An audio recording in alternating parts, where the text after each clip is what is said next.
demolished or part of the Royal National Park destroyed. That's the choice being considered to help deliver the F6, a freeway that's been on the drawing board since the middle of the last century. They call it Sydney's Green Lungs, the Royal National Park, the second oldest in the world, maybe turned into a motorway corridor. Not the first time the park's been threatened. And it led to a lot of anger. Well, what anger? It's not explained in this report. It's not elaborated on. We don't know what he's talking about. They should really explain things. I think this one will lead to even greater anger. The alternative, the forced sale of almost 500 homes and businesses so they can be knocked down, leaving residents feeling at risk and left in the dark. About who's impacted, how they're going to be impacted and how close that impact is going to be. Running from St Peters to Waterfall. Actually, that's not Waterfall, folks. That's Engadine. Waterfall is much further south and not even on this map. How about that for getting the facts right? So that's not really magnificent, Seven. Huh? One proposed F6 route could go through the Royal National Park, affecting about 60 football fields of pristine bushland. And now a word from our sponsor. I think people need to take a Bex and have a good lie down. Thank you. That was a word from our sponsor. And now back to the news. After the public outcry over homes lost from WestConnex, the cost of acquiring homes for the F6 would be hundreds of millions of dollars. This is really about how do we get the corridor in place at the lowest cost and get it built. 60 hectares sliced from a park of 16,000 hectares. But supporters say that's not the point. Protecting all of this in the first place, they say, should mean exactly that. Considering the area he just pointed out is not even under threat from any of this and nowhere near it, I guess we just don't have to worry about that, eh? That this Liberal government doesn't care a zot for trees. Now, what the hell is a zot? Who knows? Is it a zit or is it just a zot not? Well, they're not touching a tree in that national park. We can tell you that now. The government says talk of a choice is premature. Chris Marr, 7.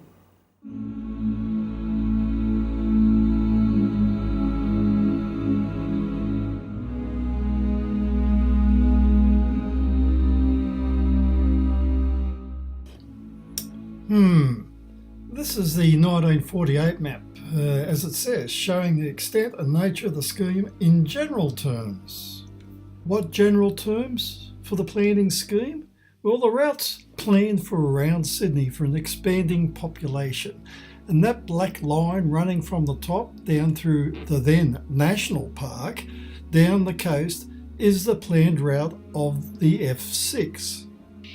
By 2017, most of the F6 have been built, particularly from Waterfall to Wollongong and so on. In the interim, as we shall see, dual carriageways, 6 lanes, more dual carriageways, and a bypass have been added to the mix. These were added between Loftus and Waterfall to complement the F6 construction, preparing this to go into Sydney. By the way, that red line represents the railway line, and a lot of this tinkering on that route is actually on the left of that railway line now. So that's where they've done that work and have done the alterations. One section had already been built. Construction started in 1962 for the eventual F6 expansion, and this was the Captain Cook Bridge between Sans Souci and Tarrant Point. The bridge opened on May the 29th, 1965. So, I mean, this was prepared for this extension. So it wasn't actually built for laughs. It was built for traffic, and the traffic for the South Coast. So even though it's over 50 years later now, this section is there in place. We're looking south there, so it can't actually be said that people didn't know that the F6 wouldn't go through one day.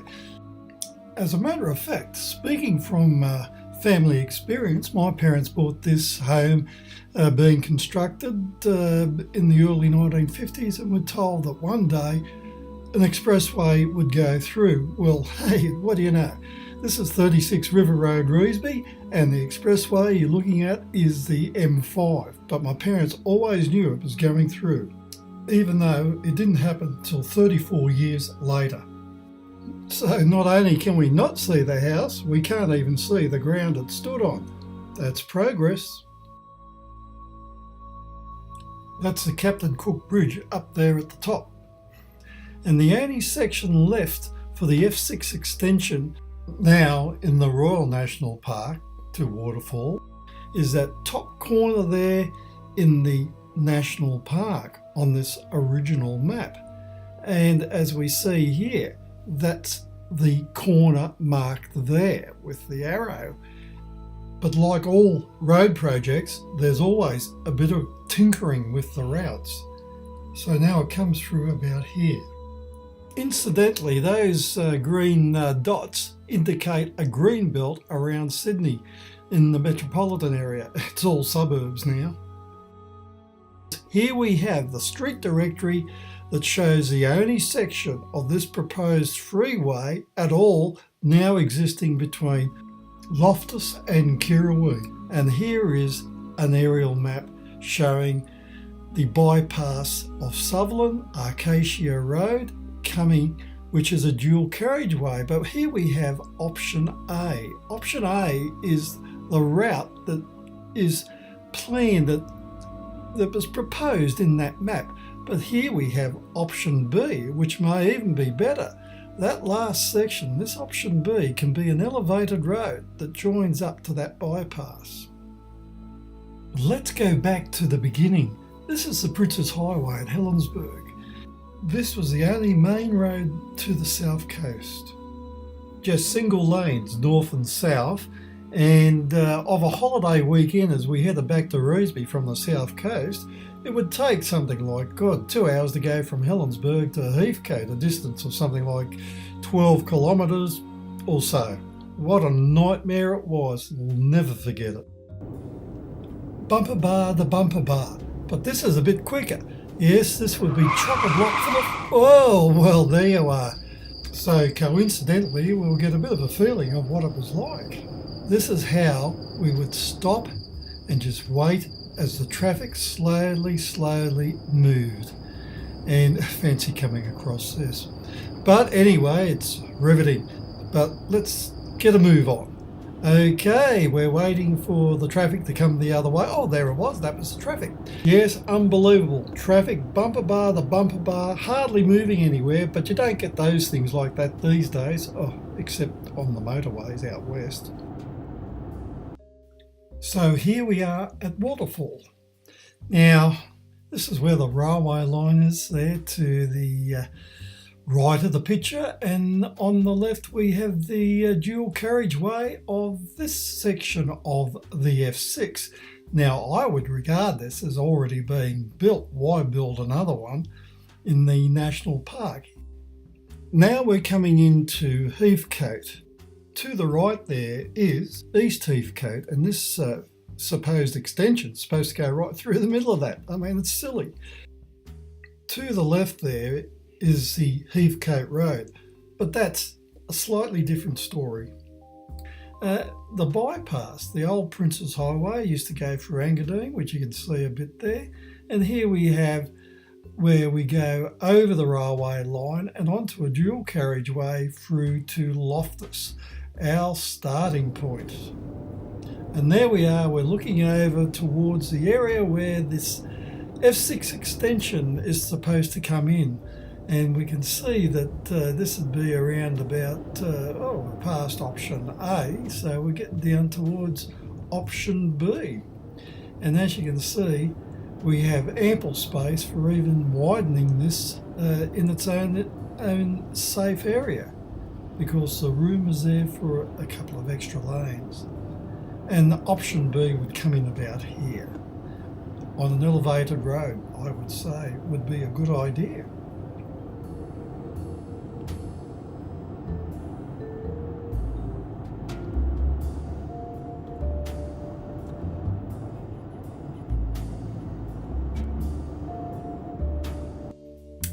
Okay, now we've come all this way, so let's turn south and head back and we'll go down Acacia Road at Sutherland there and see what it's like from this direction. Okay, we're passing over the Cronulla-Sutherland railway line and heading down into the bypass.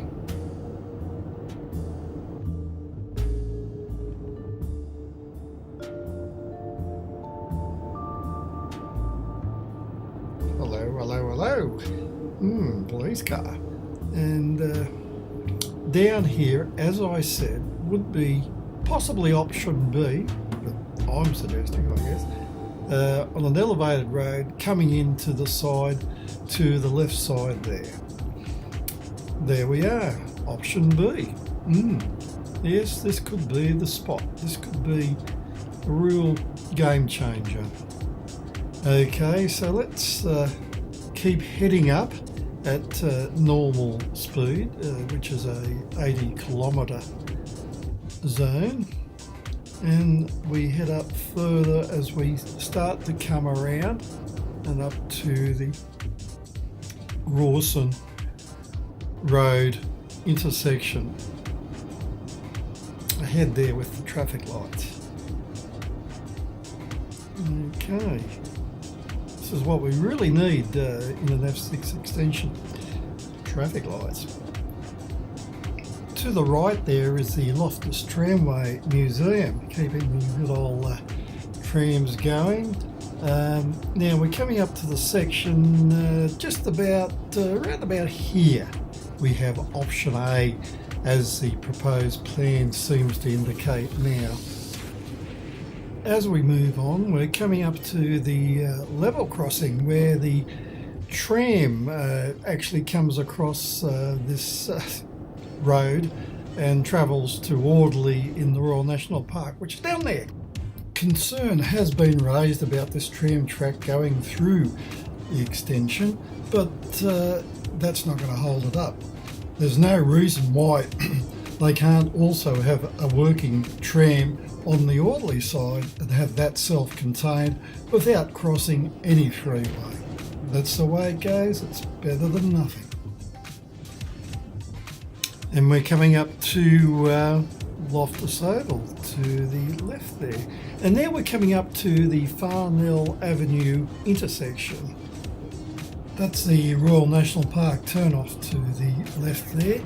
And this intersection can be a bit of a pain with good traffic blockage of up to 200 vehicles. However, now we're on our dual carriageway there at Loftus and we're heading into Engadine. As you can see, there's 3 lanes either side. Why build anything more? And now we're coming up to the Heathcote Road intersection and they're heading towards Heathcote and the 60 kilometre zone as we move forward back onto a dual carriageway. I mean, this goes all the way to Waterfall. This was built at the same time to complement the F6 extension when this was built. So there you are. Why build from Waterfall to Loftus when it's already there? I mean, it doesn't have to be one continuous road. And with an F6 extension, doesn't mean there's going to be that much more traffic. We're fortunate on the south coast. So let's go back and have a look at some media from when the F6 was being built. The toll road is a motorist's delight. Long straight stretches of roadway with no sharp bends. The 22.5 kilometre expressway should slash at least 20 minutes from the Sydney-Wollongong journey and vice versa. Just how does the expressway compare with other freeways in Australia and overseas? In Australia it compares better than most. It compares favourably with any roads of this class anywhere in the world. It's a world standard. World standard. Alan, what were some of the main problems that had to be overcome by engineers? There weren't any real problems that weren't anticipated. The main problems that we did encounter would have been the problems of constructing a freeway across the Maddens Plain swamps and also dealing with the problems involved of short supply and industrial problems that we've had for the past 12 months. Do you know how much rock and earth was removed during the roadworks? This was approximately 6 million cubic yards. Of that, approximately 80% would have been rock. One of the biggest problems for engineers on the project has been the question of fog. Tow truck operators and police know only too well just what happens when there's fog on the mountain. Multi-car pile-ups and in some cases death. But just what will happen in expressway conditions? I don't think anywhere in the world they've overcome the fog problem. All we can do is provide as many aids as possible to alleviate or reduce the dangers of travelling in fog. On this job, we're spending something around $750,000 installing a very sophisticated electronic fog warning system. Will motorists find the road confusing? No, it'll be well signposted. Access to and from the road is quite clearly defined and first class, and I don't think there'll be any confusion at all. Excuse me, sir, will you be using the new toll road? Oh no, I think I'll still use the old one. I'm not that much of a speed fanatic, and be a lot less traffic, and still enjoy the nice drive down. I don't think it'll be worth paying the extra 40 cents just to save 10 minutes. What about the old Princess Highway? The old Princess Highway will remain open and service areas such as Helensburgh and Stanwell Park. Overall cost of this work will be about $19 million. Will it always remain a toll road? No, but I think it'll be a toll road for a long time. When the loan monies which have been used to build this work have been recouped from tolls, then the tolls will be dropped. And the tolls were dropped in about 1994-95 when Labor came to power, and the Helensburgh interchange was built and made it much more accessible to get to the local area. Then in 2017, headlines appeared. F6 extension, $18 billion cost estimate reveals a highway robbery. And we had things like More Than West Connects F6 extension to cost $18 billion by Peter Martin. Sydney's F6 extension puts historic railway, parkland and homes in firing line from Matt O'Sullivan. Now I wrote to these guys, Matt Sutherland and Peter Martin, and disappointingly have not heard back from them because I tried to explain, or did explain, that they didn't appear to be right in their details. Interestingly, I copied the local members of Parliament into those emails, and I got a reply back from both of them, and one said, I'll be very interested in their reply, but I doubt if you'll get one. What do you know? The politicians, right. And now another word from Peter Martin, who lives in Melbourne, works for The Age, writing about Sydney. Sydney to Wollongong F6 extension toll to cost commuters $100 per week. He also goes on to mention there will be no toll between Loftus and F6 at Waterfall. Well, perhaps they're starting to use a bit of common sense and doing some actual research. It's already built. So does that mean the $18 billion is no longer $18 billion, but only $9 billion? Perhaps it can even be less. This article certainly seems to be steering away from that cost. Isn't that interesting? Here's another one. F6 extension could mean double tolls for some, considering that the map there that you see is nowhere near the F6 extension, has nothing to do with Wollongong, it's just media hysteria. I tell you, rules for one and rules for the other. So a well-meaning Labor candidate for Heathcote in some forthcoming New South Wales election, Marianne Stewart, has put out a letter. And it says, did you see this? The F6 extension to mean bulldozing 460 homes or cutting through the National Park. The Sydney Morning Herald, which for some reason now seems to be the New South Wales Government. It's a newspaper. She goes on to say, as a lifelong local, I am writing to you because I was shocked to learn of Gladys Berejiklin's and the Liberal secret plans for the F6 motorway, which have been on street directories for 50 years. Some secret. Over the last few days, countless residents have contacted me anxious about the future of their homes in our magnificent local Jewel Royal National Park. At a street meeting in Helensburgh, one Saturday morning, she told me that drilling had already gone on in this F6 corridor, but I don't know exactly where or when, or even if it's in the Royal National Park.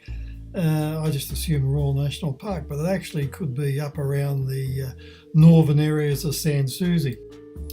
Further, undeniably, our community deserves upgraded local roads, but this is not a local road, this is a major road south. But anyway, this disastrous false choice without any consultation is the wrong way to go about it. I didn't know residents were experts at building roads, but you can only put in a suggestion, as I have done in this video about the F6 extension. It's no good protesting about something and you don't have alternate plans. You've got to say, these are what I feel it should be. It's like arriving in a country and settling there and being there for tens of thousands of years and not progressing one iota from the day you arrived. Who wants to do that? Not mankind. So suggesting plans, as I have done here, with option A, this is the part that's marked in the street directories, or we can go, as I've pointed out, option B, which is elevated road straight through that area onto the Acacia bypass. All you got to do is look and think. Well, okay, let's have a look now from today's images back to 1943, comparing the F6 corridor with what was there then and what we have now. So you will find this quite fascinating. Oh, and those who are worried about tree loss because of the F6 extension will find this a bit of a buzz, especially with the houses and what was there before them.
Note the cursor there to the left and centre towards the bottom of the screen, showing the road going over the railway and down that way.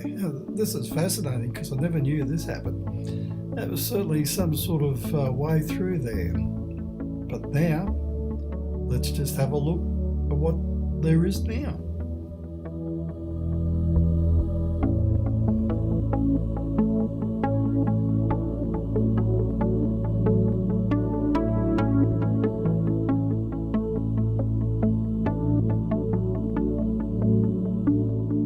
Now we're coming into Engadine as we move further south towards Waterfall.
Okay, if we go and follow that cursor coming in at the top and going through the centre, that's Engadine Shopping Centre there. And we go down, and this was the main road down. Now that was the old Prince's Highway, or the Prince's Highway then. But going through Engadine these days, it's nigh on impossible. 10k speed limit. So we have our 6 lanes opposite, running parallel, running with the railway line.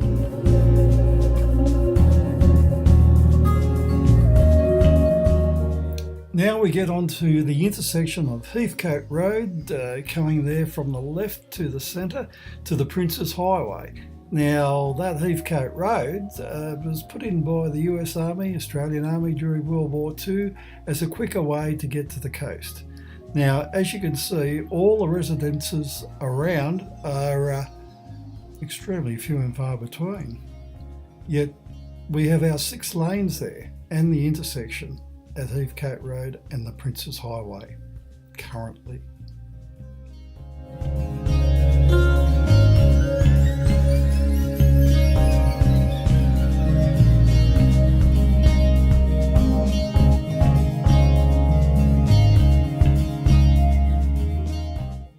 If you look at the right of the picture there, you'll see the East Heathcote settlement.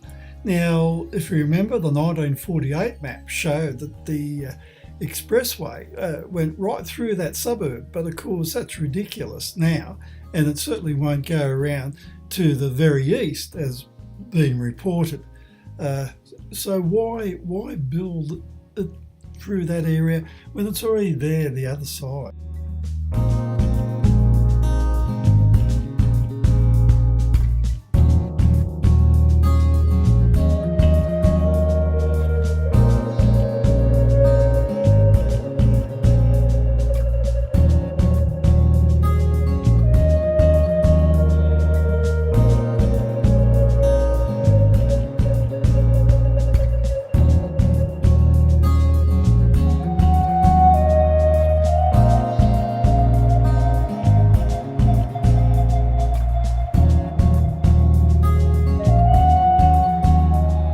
Here we are at South Heathcote, heading towards Waterfall, and let's spot the difference, eh?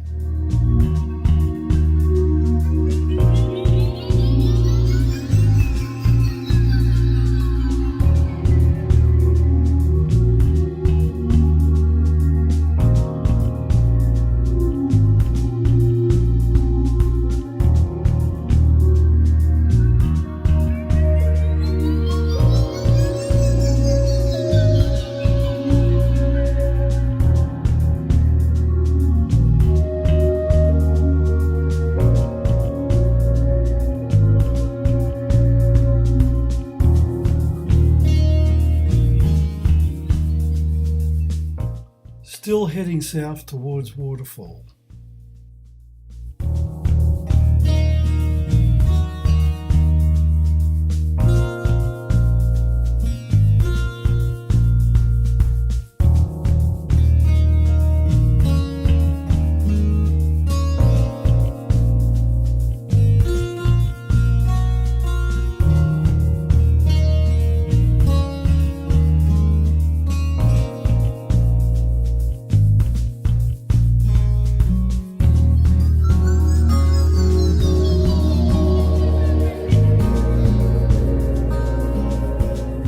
Are we there yet? Well, not exactly, but soon.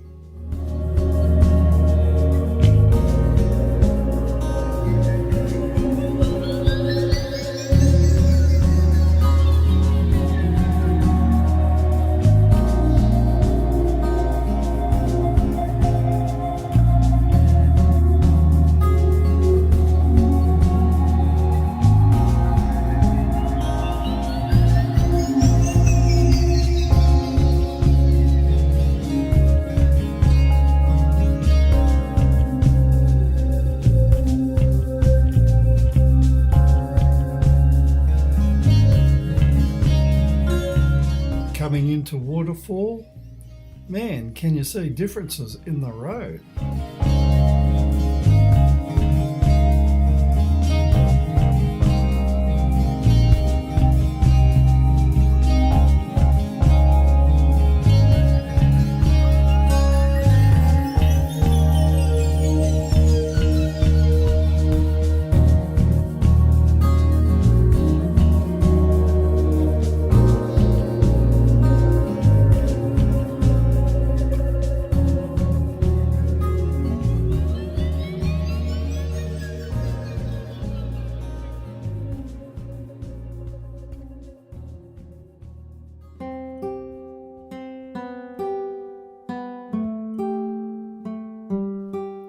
here we are at Waterfall, and we're going through and heading towards the start of the F6 dual carriageway travelling down the south coast.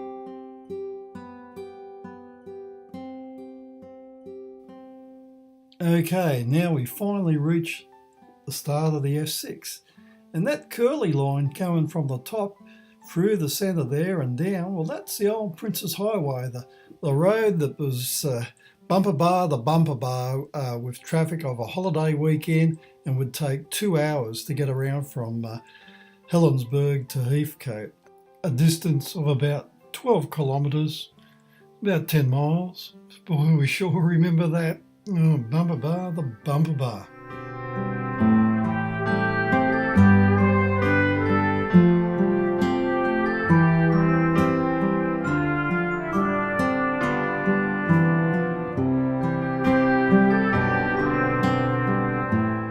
So okay, let's fly back to the top.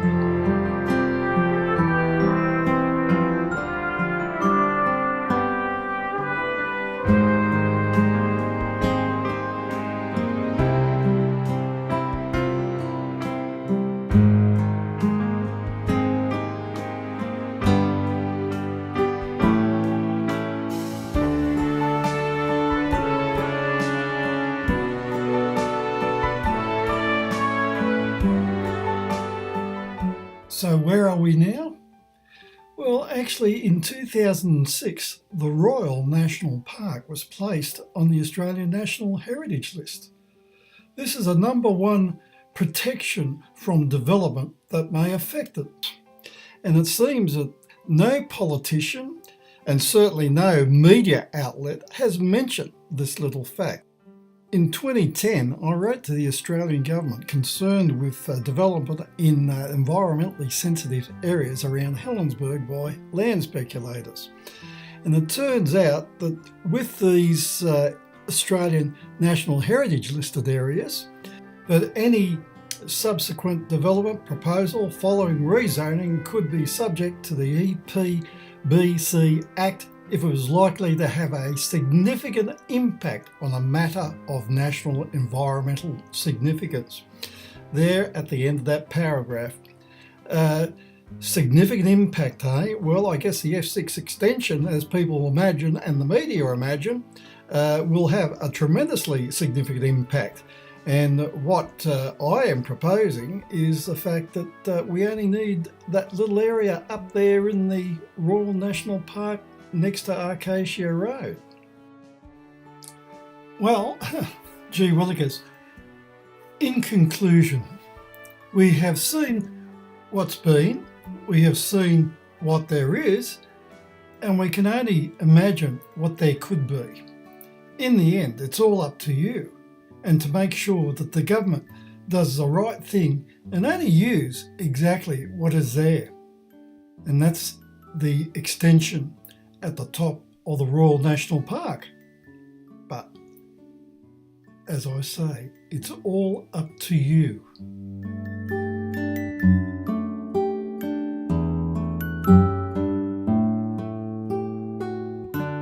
The state government has rejected reports the proposed F6 freeway extension could cost $18 billion. The estimated cost of a preferred route that cuts through the Royal National Park was included in a confidential cabinet report. But the government says preliminary investigations have only just started and the project has not been approved.